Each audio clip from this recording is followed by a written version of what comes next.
Hello, ano kaya magandang gawin sa natirang chicken na to?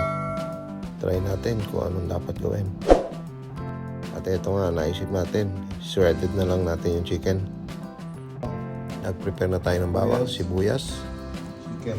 At ito yung shredded chicken natin. Ko lang yung balat. Ayan, yung balat, gagawin lang natin yung pampalasa pero hindi natin sasama. Painit na tayo ng mantika sa kawali. Medyo dinamihan ko ng konti.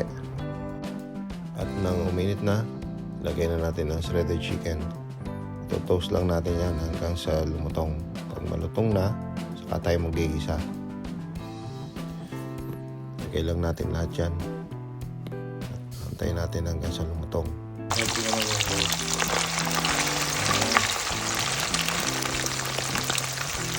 Yan, hintayin lang natin siya mag-crispy.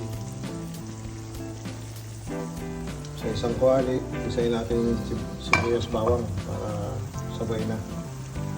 Ako na yun, nasa kutsyon pa.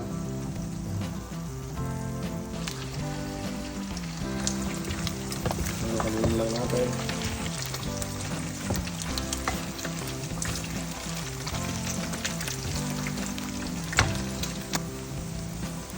Kaluin lang natin. Halo lang. Hindi na rin yung ating panlagay.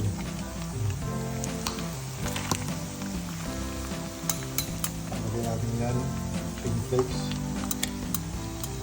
Turmeric powder. Paminta. Tapos bawang, sibuyas. Tsaka bay leaves. And then oil. Ayan, ito na ating chicken pastel. Lagyan natin ng sili. Now let's cook our chicken pastel. It's very nice color and texture. Okay, let's taste this. Ayan. Ito na. Lagyan natin sa bread.